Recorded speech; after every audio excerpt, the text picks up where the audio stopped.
What's up everyone, John Rettinger from Techno Buffalo here with an unboxing of the T-Mobile Galaxy S 4G.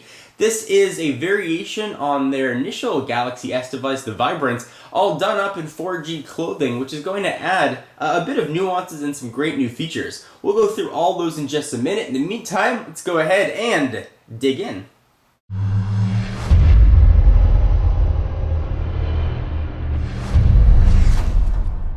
Of course, for any phone unboxing, we will bring in the big ol' unnecessarily large knife to cut this package.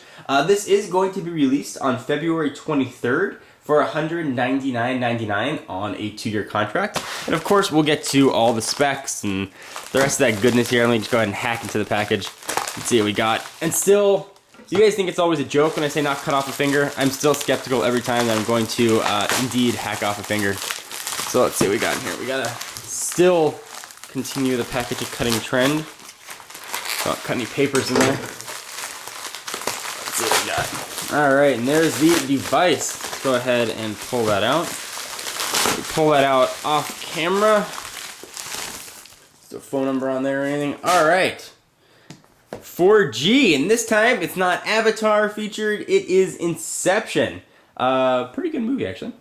So there is a picture of the Galaxy S 4G on the front. We've got some spec information on the side. It's got that typical T-Mobile box now with the gap in the middle. And then some little bit about it on the back. So this is probably a good time to actually run through some of the specs on this guy, and I'll show you what they all are once we take the phone out. So it does have the sort of Galaxy S stuff that we've seen in the past. 4-inch Super AMOLED screen, and I'll give you more details on that. This guy does have Android 2.2, which is nice for a Galaxy S device. Certainly they've struggled to get that onto their phones. 5 megapixel camera. It's got 802.11b GNN. Still rocking the same 1 gigahertz Hummingbird processor, which is extremely fast, just one core. And it's got a 1,650 milliamp hour battery, up from the 1,500 milliamp hour battery found in the Vibrant. And of course, the big news is access to T-Mobile's 21 plus HSPA network. All right, we'll go through more specs as we look at the phone.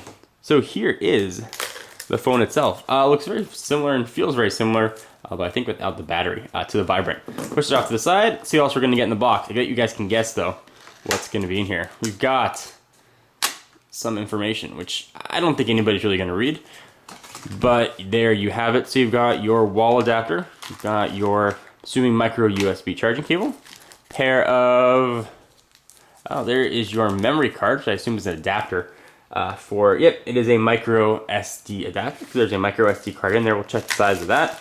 We've got a pair of stereo headphones with microphones, and that is about it. Pretty standard stuff for a box. Oh, I don't see a battery in there. Maybe the battery's in the phone, it's just way lighter now. Okay, so let's go ahead and pull this thing out of the bag. Nope, there definitely is a battery in there. But I can say that now because I already said there wasn't. All right, so let's peel this off because I know you guys hate this stuff on the screen. We'll do the same here on the back. If I can, get that plastic off. Come on, boom. All right, so let's recap some of the specs and sort of get more into detail on the device itself. So as I mentioned, it does have a 4-inch Super AMOLED screen. That's 4 inches measured diagonal. That Super AMOLED, what that's going to get you are darker darks, richer colors, and less washout in direct sunlight.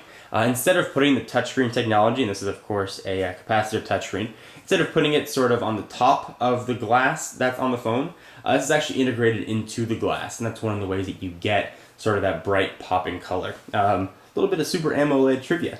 The resolution again is 480 by 800. Again, Android 2.2, which is nice for Samsung devices. And of course, you've got TouchWiz on top, their own skin. The camera on the hump of this guy is a 5 megapixel job, which is going to take video as well at 1280 by 720, which is 720p. And it's going to do all of that at 30 frames per second. 802.11b GNN are on board for your data transfer. Again, the 1 gigahertz single core Hummingbird processor, 1,650 milliamp hour battery, 1650 milliamps, what I was trying to say, and access to the 21 plus HSPA network.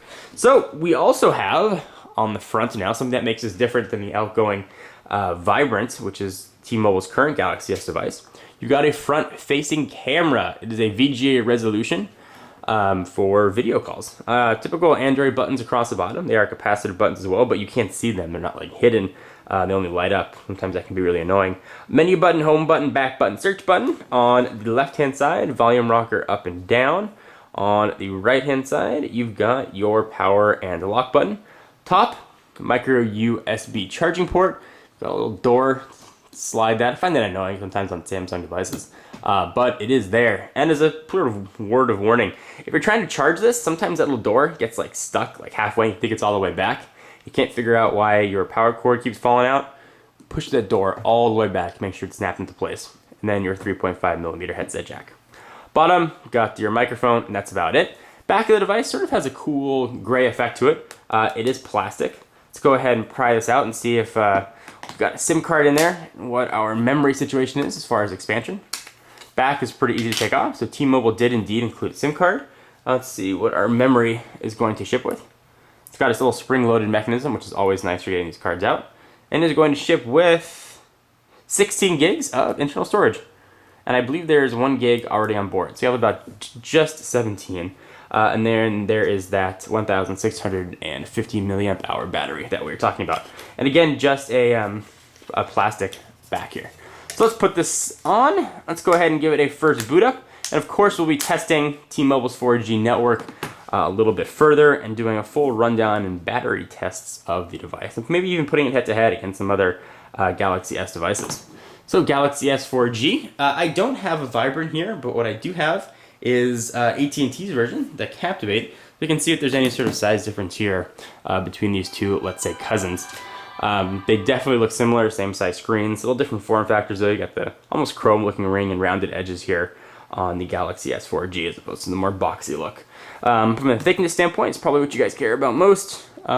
Looks almost identical. Adding that 4G radio does not appear to add any weight, so I guess that 4G radio doesn't have any calories in it. So here we go. Using Google's location, this is probably going to look very similar to what you guys are used to. I'll go ahead and set this up, and in the next video, I will give you a full demonstration of speed and what we can expect from T-Mobile's 4G network. So for now, I am John Rettinger from Techno Buffalo, reminding you that the Galaxy S 4G from T-Mobile will be available February 23rd for just shy of $200 with a 2-year contract. See you in the next video. Bye-bye.